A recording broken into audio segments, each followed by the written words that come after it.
We're talking everything from A Widow's Bay, episode 5. We got a shaman, we got some mushrooms, we got a boogeyman, but most annoyingly of all, we've got teenagers. All that and more on an all-new episode of Unbinged starting now. Welcome into Unbinged, the podcast where we break down the shows, movies, and news you love to binge. I'm Alfredo Brown, joined as always. I got Jagger, May, Matt Kopfhamer, Sam Holt. Today we're talking about episode 5 of Widow's Bay, but first, a spoiler warning. We're about to spoil Widow's Bay, so, if you're the one people who haven't heard about it, then, catch up. If you're the one people... That's a great way to do that. If you're the one people, welcome to the show. You haven't heard about it, but you're like, fuck it, I'll click that video. Guys, episode 5. Episode 5 had a tough task to go up after this, the very, just wild episode 4 that we had. Kopf, instant reactions to this one. What did you feel after coming out of this episode? Absolutely banger of an episode again. I love how we shifted back to Tom's perspective. And speaking of that perspective, because he was drugged for most of the episode, we cannot trust or rely on anything that he experienced or saw from the moment he took the true sight. So I'm very interested moving forward what A gets filled in during those blackout moments that he had, where he just comes to and it's a new situation. And then B, to see what actually was experienced and what he actually saw or what happened. If it's another Patty situation where when she was possessed by the grimoire, she saw things one way, but they were actually much, much different. So again, this show does such an amazing job of messing with our expectations as an audience by giving us different perspectives from characters that cannot be relied upon, while also blending in some fantastic humor and horror moments. Yeah, this episode, I think what you point out there is that we can't trust a lot of what we've seen, and we've been feeling that way the whole time throughout this series, right? This episode, really brought that to the forefront by having these just flashes in and out of Tom's consciousness, and the physical comedy throughout this whole thing was just phenomenal. Just phenomenal. Him sitting in that town hall meeting, clapping, when they're like, we want to hear from Tom. And he's just, okay. And just him hugging his planner, just fantastic. So good. Absolutely nuts. Well, let's go out to our resident expert in the field. Jagger May is standing live at Widow's Bay. Let's talk a little bit about mushrooms here, kids. Did you find this to be consistent with the typical 12-hour experience of mushrooms, Jagger? Mushrooms do not last 12 hours typically. It's about 4. I've never had mushrooms except for at an Italian restaurant, so I have no idea. Okay, that's a risotto. So no. How long was that trip, Alfredo? As 30 long as minutes the to the breadsticks bathroom. last. Yeah, when he was there, he was family, and that's all that matters. No, but I liked that it felt more like acid than mushrooms, but I don't want to go here or there, because the brain skips were hilarious, where it just gets really dark, and then all of a sudden he's just like, well, where am I? And my favorite part was not Tom's perspective, but seeing how annoyed all the rest of the people were, because I've been that guy. I've been in an Airbnb on acid, losing my shit, and people like, Jagger, we've went over this 4 times. I need you to get it together. Where he's just, where's my son? He's like, again, we've talked about this. I just thought No, I can't hear what you're hearing. Do you guys hear that? My favorite reaction was Rosemary when it gets out of in the gas station. She's like, "Don't move the car again." She's like, again? He runs into the gas I station. won $15. You see his slipper on the floor there and the milk all over. The attendant's like, no, not you. Get out. Not again. My only pushback cough is the unreliable narrator thing.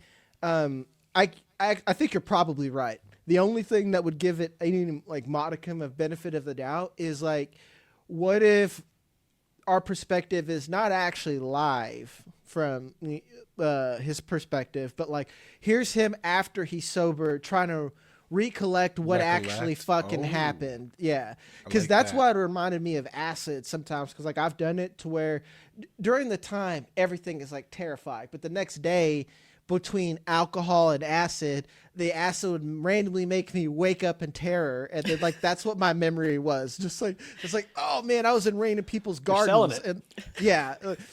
I don't do acid anymore, guys. That was a different time. I still enjoy a mushroom from time to time again, but not the little black literal magic mushrooms. These aren't like magic mushrooms. Like this was actually fucking magic, like some Snape shit. I feel like When Todd the shaman mentioned these only grow on the island, I was like, "Ooh, that's not good," because these are probably cursed mushrooms too if they are grown only on Widow's Bay.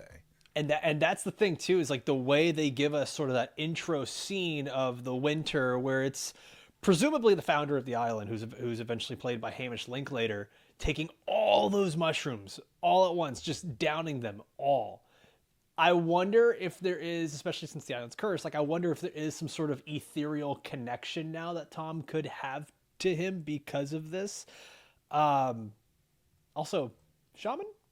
You guys ever met a shaman? Like how many like just white dudes with beards are shamans? Yes. I have met. It's actually more women that are like that. Like I'm a witch. Like no, you have a cocaine addiction. These are not the same things. Like crystal collectors?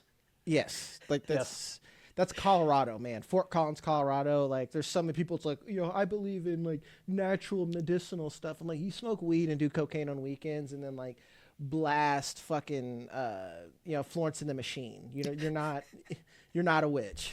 Nice little It's Saturday. homeopathic, Jag. Come on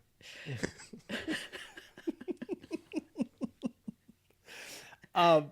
Guys, I want to talk more about this. Before we do, if you've enjoyed any minute of this conversation we've been having so far, please take a sec to like this episode. Comment down below with your thoughts. If you're listening on Apple or Spotify, take a sec to leave a 5-star review. That helps us so much as we continue to grow as a podcast. We're an independent podcast. We've seen some tremendous support from you guys. We want to keep that going. Not only are we covering Widow's Bay, but we've got so many other shows. We just finished the series finale of The Boys.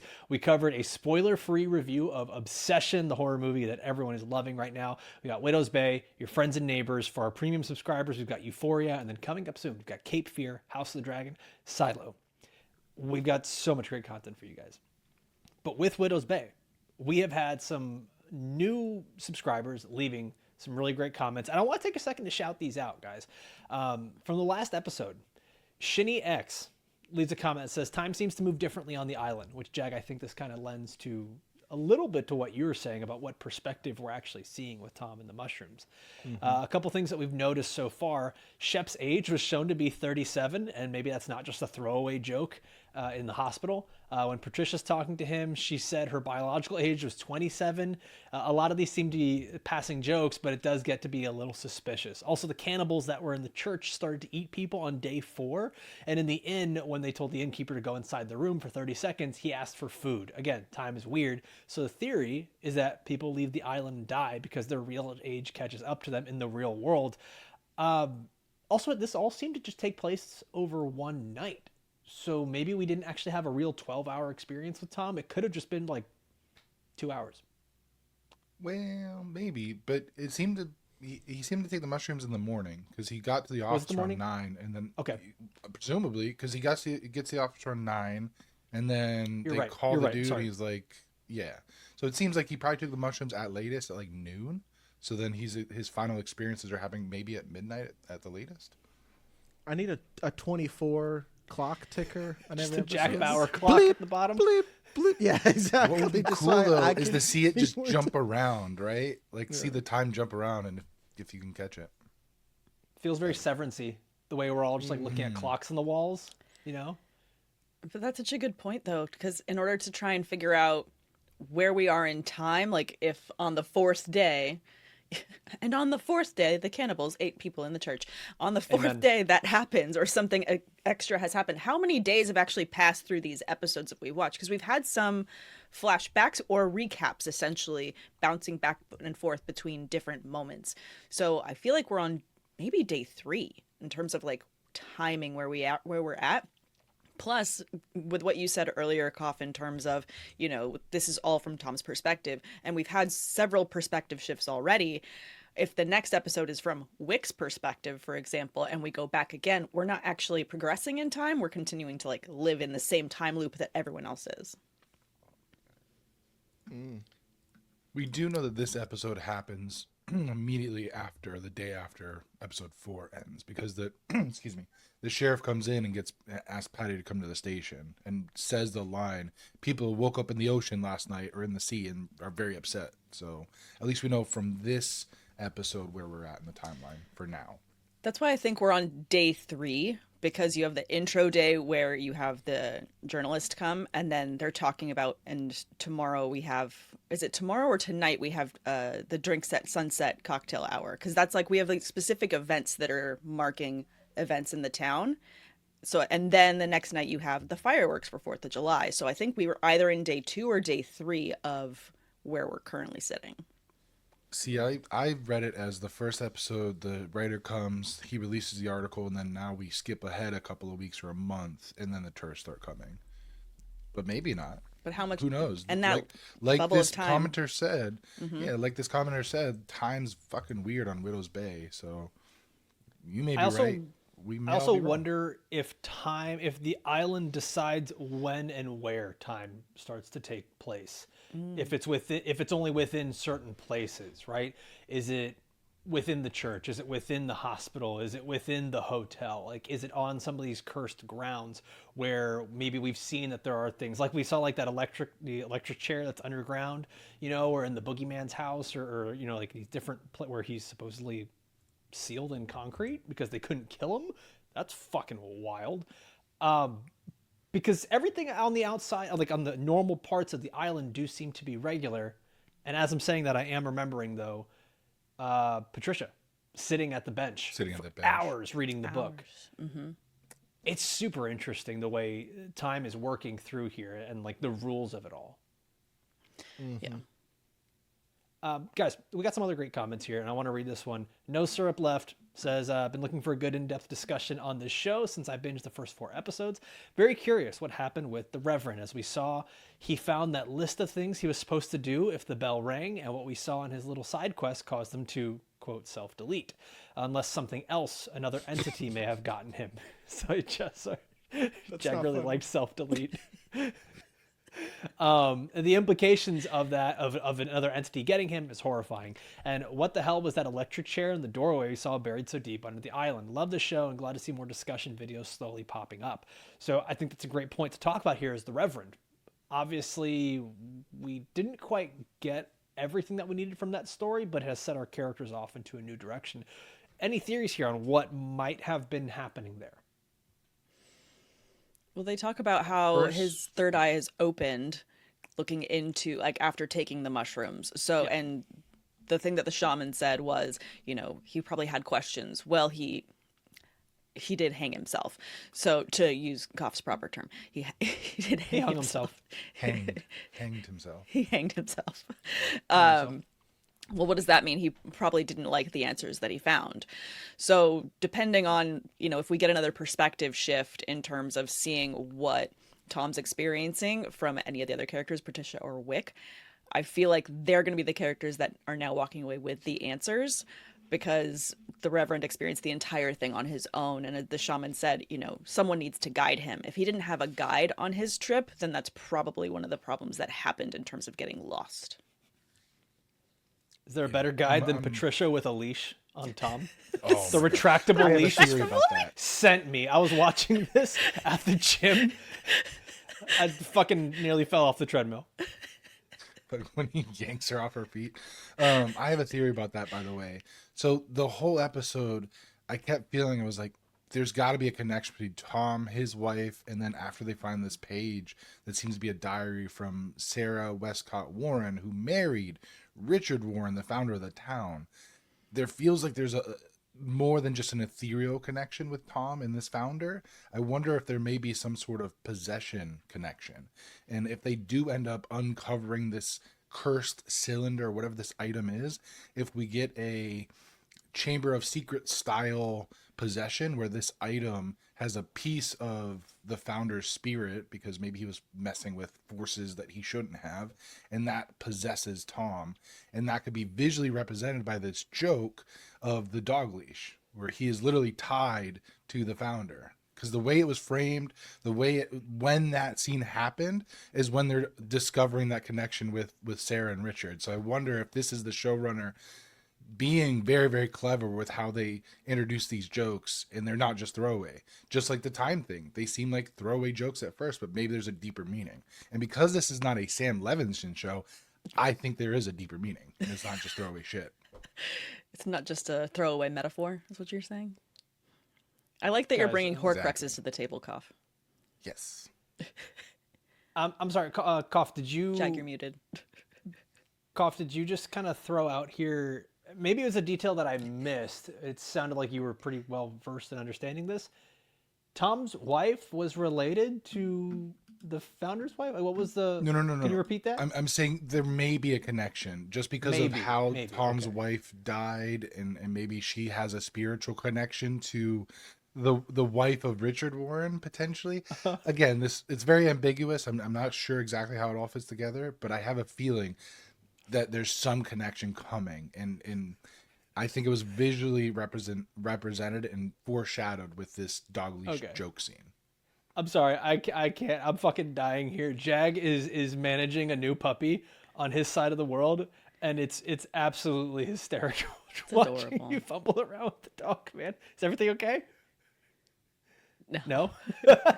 He's like, no, everything is not okay. Keep the show going. We're going to pretend like all that didn't happen. Jag's puppy caused some issues there. But we're back. And guys, we're talking about Reverend Bryce. He leaves his voicemail for Tom where he says, I heard it. I'm sorry. And then, as you mentioned before, he scribbled on the floor, my eye is open.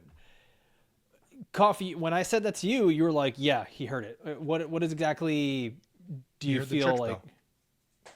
And, So and what's What when about he the heard the church voice bell- that Tom is hearing, though? The like, Ooh, that too. That could be guttural another thing. sounding? yeah, I didn't think about that. voice of God void. or Satan. I don't know. Yeah, that's a good one. But I think Sounding like initially it started with the church bells. Then he found the list of what he needs to do. I wonder if part of that list was to take the true sight. And then that's what led to, like Jag just said, him hearing that guttural voice from the void. And that drove him literally to self-delete, like our commenter mentioned. Because he just couldn't handle the terror of what the truth is for this island. And he seemed like he didn't believe at first when Tom mentions hearing the bell. He's like, there's no possible way. And then it's slowly like, oh, the things I've heard rumblings about my whole life are real. I can't handle this. Speaking of what's gone on with the island and what's the real truth, what do we think is the truth behind the boogeyman lore here? That so far what we've heard, murdered a bunch of girls, buried in his basement, or sealed in his basement with concrete. After being shot and not dying? Yeah. Who knows? It feels This like is- there's a ghost, not a ghost, but there's an entity that takes shape on the island, and that boogeyman is one of the forms that it takes. So like we've already covered several of the different types of, we had the sea hag, we had I'm gonna forget the term, Jag, what that happened with the witches with the Maenad. fire. We had the Maenad, and we have the boogeyman. I feel like these are all different forms that the boogeyman is. That now we're in with the boogeyman phase. I feel like it's all of the same entity, but these all go back into like folklore stories that people use to explain weird things happening. So, well, I saw one of these. Okay, well, it's a mermaid, it's a siren, it's you've got all these different explanations that people try and come up with to justify the weird stuff that they're seeing, and they give it a name. And boogeyman is a name of something that you don't know what to call it, but you're seeing something that's a figure that's haunting you. So I feel like this is just another one of those entities that the island has taken form into. Michael Myers often referred to as the boogeyman in Halloween. The shape. The shape, yeah. Yeah. Yeah, which is He's both. fucking stupid. But yeah. It's fucking stupid. My brother-in-law told me that. He's like, yeah, they used to call him the shape. But I'm like, yeah, I'm glad we changed that. It's like, Not great. And then you've also got like the Slender Man and other things like that, and you're just trying to attribute what weird shit that you're seeing and giving it a name. I was going to say that, like, what if it's not a boogeyman and it's just a person? And then, like, all the lore and all the local BS and hokum, let's put it that way, it has like made people scary. But the fact is there's been so many different things and multiple, it's not like a folie à deux, a shared delusion by two people. It'd be like a shared delusion by an entire fucking island. Like, I'm curious if it's more like less that like it's somebody real haunting people over. It's like the village where it's the town trying to scare people. What if it's like a Boggart situation, to stay with the millennials' favorite book series, Harry Potter, where it's like one thing and it's just multiple. Just takes different shapes. Yeah, shapes, just like scaring the shit out of people. Yeah. It's like where Pennywise can shape to your biggest fear. And maybe this is less targeted and more general. Okay, It's I'm a like millennial. A everyone's Boggart scared would of. clear Pennywise cough. No, I'm kidding. I'm joking. Bro, get the fuck out We're of not going gonna to have that debate. We have a show to talk about. Joking. Let us know in the comments. Boggart or it. Pennywise clears. Just let us know. Let us know. I'm going to reserve this question specifically for the gentlemen on this show because, Sam, women are too smart. Men, Fair. Are you going into that house to try to impress some off-island ladies? At 17, yes. Yes. At 36, hell fuck no. I think at no seeing age am I both doing sides that. of it. It made sense because he's like, yeah, man, I wanted to be cool and impress the girl. He's like, yeah, breaking and entering. That's like, yeah, that sounds so fucking impressive. stupid. So well put. The cop's I can perspective feel was it. so Could good. I say fuck you, pig, as I walk away to impress him? Fuck no. And then he laughs as he leaves. He's like, I probably would have asked too. I was like, I think he laughed because he's like, it was polite that he asked. so not gangster. He's like, hey man, trying to get laid. Can't tell you go fuck yourself. I can feel the shift internally as I'm watching this. If I was a teenager or even just like a little bit younger, like 21, 23, whatever, I would have been like, yeah, I get it. Now that I'm in my mid 30s, I'm like, fuck this kid, fuck all the decisions he's making, fuck everything he's saying, the way he talks to his dad. He's like, didn't your friend just died? Hmm? Oh. Yeah. Bah! I'm not As gonna soon as lie, that little kid's a smirk comes dick. out, I'm Belt not to saying ass, his baby. feelings aren't valid, but I do think your kid might be a bad person. Like, I'm being dead serious. I have a theory. Let's hear it. Is I the know island that- making him bad, Sam? No. No, I wasn't going to say that. But thank Just you. so condescending for no reason. Thank you for that. I love it when you pretend to be me. He did get the shoulder movements down right, though. I'm not He gonna lie. did, which is why it was like, hey now. Don't you dare. No, I have a theory. Because we only get the view of the son. What's the son's name again? Evan. Fuckface. Evan. Yeah, Oh, Evan. Dick name, if I ever heard one. Sorry. Yeah, Evan is, it feels like a middle child name. Okay, we only get his perspective looking back at the car. We don't see, and we see the cop look at the car and then look at him and kind of make like a, what are you doing, face? Are the off-island girls really there? Or is this group of boys being haunted by another entity of the island, and he's acting terrible and all these other things are happening, and the dad hasn't been seeing it? No adults have been seeing this. They're getting honey trapped. They're getting honey trapped by the island. island in their own way. Getting honey dicked, man. I just feel like no one else has seen these girls besides these boys and Evan, and they've all been just smoking the entire time in different moments, and the girls are only there when they're all smoking together. So are they being I love this. haunted by But, another entity damn, that if we're not If seeing? we go by the boys' logic, marijuana blocks psychic interference. So maybe they're the only ones that see things for what they truly are because they're smoking weed. Yeah, but then they would have been scared. When you say the boys, you specifically mean the show The Boys over on Prime Video, not these boys that we're talking about actually within Correct. this show. Cool. I just wanted to make sure that we cleared that up for the people watching. Yeah. I actually think it's a really interesting callback to episode 1 where the friend is like, can you guys not hear me? And like they're playing the prank on him as they're smoking. And I'm wondering like how much of that here is actually them hearing, seeing different things. It'd be a really good full circle play on what they did earlier. Yeah, that's kind of what I'm leaning towards. I wonder too. I go back to this was hilarious because like that I've done that too. But Tom, when he looks in the car, he just like pow Like looks in there and then he like So good, man. Then he walks around and looks again and then he's just like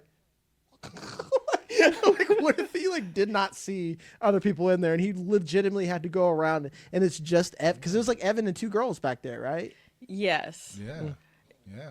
But he only says little miss. He doesn't say the girls. Yeah. So like, are both girls there, or is this because he's And also Tom's in a weird also state? high as shit. So Like, it what goes is he back to seeing? it goes back to what Koff's saying. Like maybe like who knows what the fuck what's real for him too. It's like again, this is a folie à deux, a delusion shared by two. Yeah, Unreliable perspective. could be the sea hag looking like kind of thing in there. I don't know. And he's just seeing like a kind of girl figure, but there's one figure in the car actually rather than two girls, and they're being haunted by that thing. Sea Hags is back there like fucking passing the Dutch. She's on her smoke break. Yes. You know I fucked your dad too.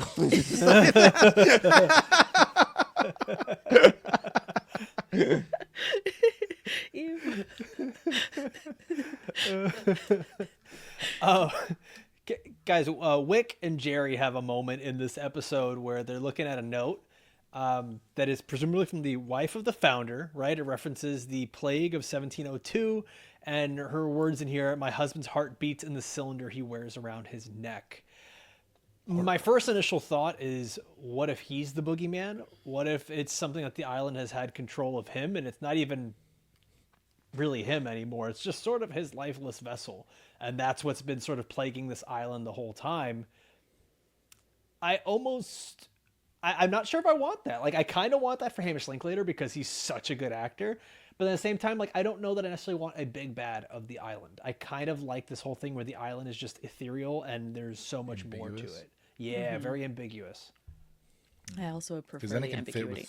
within whatever it needs to be for whoever it's haunting. And if it's supposed to be covering this history of time, we see in the town's museum of these different events, then it couldn't necessarily be one person. It could be that the island's chosen to possess a certain person at different times, but for it to be a historical this amount of time, and you have these types of old historic documents that are showing all the different levels of haunting that the town's experienced, then to me it would need to be the island itself is what's bad. I wonder if we're going to get the reveal that the founder was trying to preserve his life or someone's life out of love and desperation and accidentally tapped into some evil forces. And that's what kind of started this whole curse. Yeah, I could see some accidental tapping into magic happening for sure. It would, It's almost if like a I Pet feel like, Sematary type. well, it would track that maybe it has something to do with wife and child being born, which is why anyone born on the island can't leave the island. So it's sort of if you wanted your wife to have this baby, it means you can't leave. Like, we own you now, and that might be something that gets passed down. It's about fatherhood. God damn it! God damn it! It always comes back to that. To be fair, though, it Wait. kind of this episode really was. That's why I brought that up because that's how it ends. With his wife going all zombie mode. Like it's that what's the catatonic opposite was of a so sad. stillbirth when like the wife is dead? That's like. I mean, there's plenty of things that can happen to a woman after Postmortem childbirth. birth? I don't know the medical term, but I do know that Jag was wrong. The mom's white. She looked Greek to me. Just a beef Good. reference. Way to bring that back. definitely Greek. Did you Yeah. did you notice when they were on the boat and she's like, I can't see, he yells for them to turn the boat around. Do you think they actually turned it around, or did they get to Yes. the mainland? Because that's important. If Evan was born on the mainland, then he is safe. No, I think that's the point. I think that they went back to the island because it was closer to get back to the island and go to the hospital there Gotcha. than anywhere else, which is why Tom is so worried about Evan actually leaving the island. Gotcha. That's why when Evan says earlier in the show is like, one day I'm going to leave here and never come back. Boy, is he right. Yeah. And that's Hey. Tom's Yeah. biggest fear. And it's not just that he's like going to leave the island and die. It's that he leaves the island, but his true self never comes back. He ends up like Shep with the white eye zombie, whatever we want to call that. I was kind of leaning towards that they did end up making it across and that he was born on the other side. But I think the way that you just framed it might have pushed me to believing that no, he was born on the island, and that's why Tom's so scared, and that's why he's such a weird, I'll just say a weird parent to Evan, and it's because of that fear that he's had his entire, like Evan's entire life trying to raise this boy, just living in fear, and that's why he's so protective and so controlling, is because he's so scared of what could happen if he ever left the island.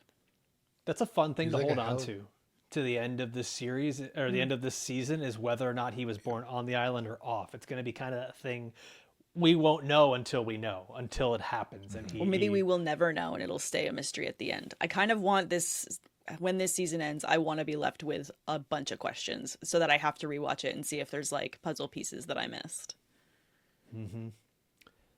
Well, guys, I think we have to go, as my girlfriend's cat has absconded. And it's just a great line from the shaman. Oh my Just god. fantastic. Whatever you do not look in a mirror. Boom, full length mirror at the back of the door. Fucking killed me. Holy shit. What was it again? Where he's like, I found something. It's like real dark stuff, like old scribblings or whatever. I can't remember the wording, and then it's just like a fucking hand turkey. Religious iconography, ancient Yes. text that just can't be riffed on, and it's just a hand trace. So good. This show does such a good job blending the horror, the comedy. We talked about this with Obsession, that it's two sides of the same coin, man. Widow's Bay is doing a great job.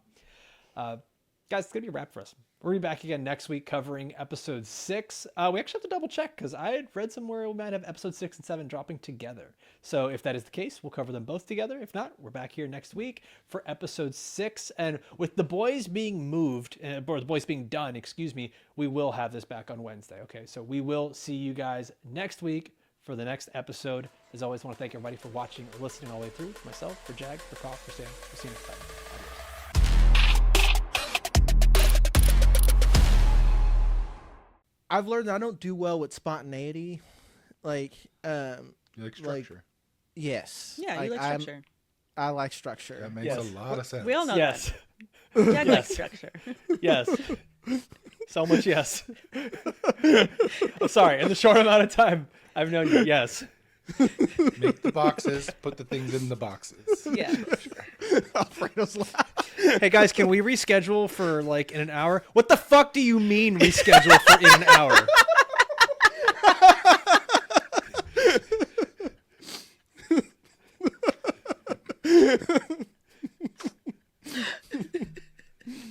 Yeah, I don't like that at all. You're like, Jen's like, that Yeah, I joke don't made like me that. itchy.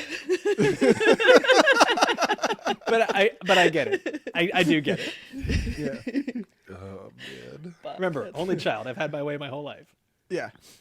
I was thinking about that yesterday. I forgot why. About why you... I was... About joke. why you're such a piece of shit.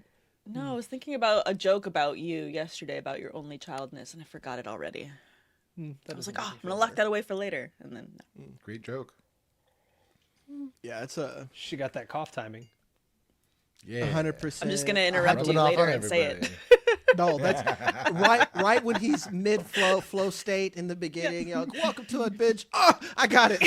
Yes. Oh, wait a minute. I remember.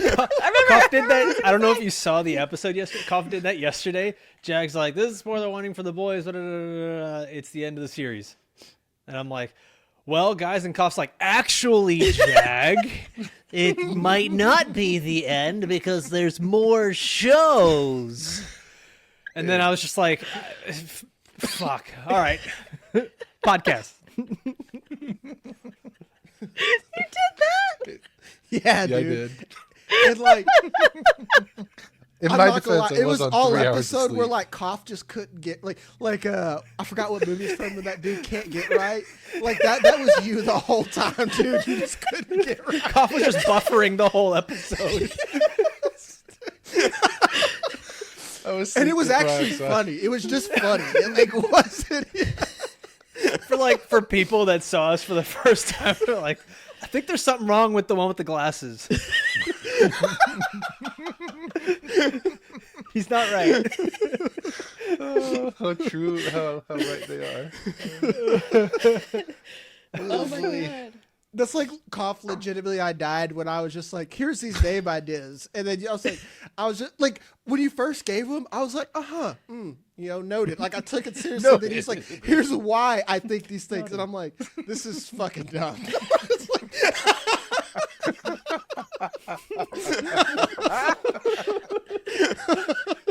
Immediately your opinion's invalidated. yeah, I was just like, this is Let him dirty cook. data. Let him cook. Let him do something else.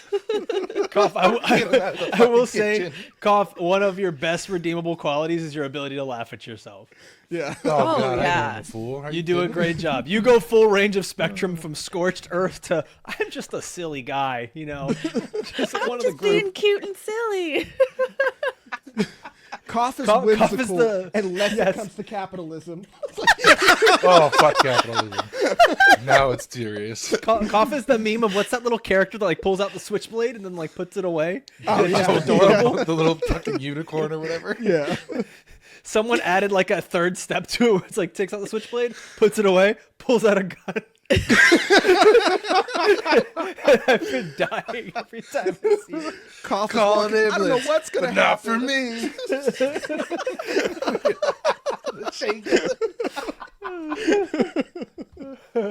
Oh, God. Boys and ladies. Oh. Can we make a Ready sticker to- with Coph's face on the little unicorn with the tiny braid?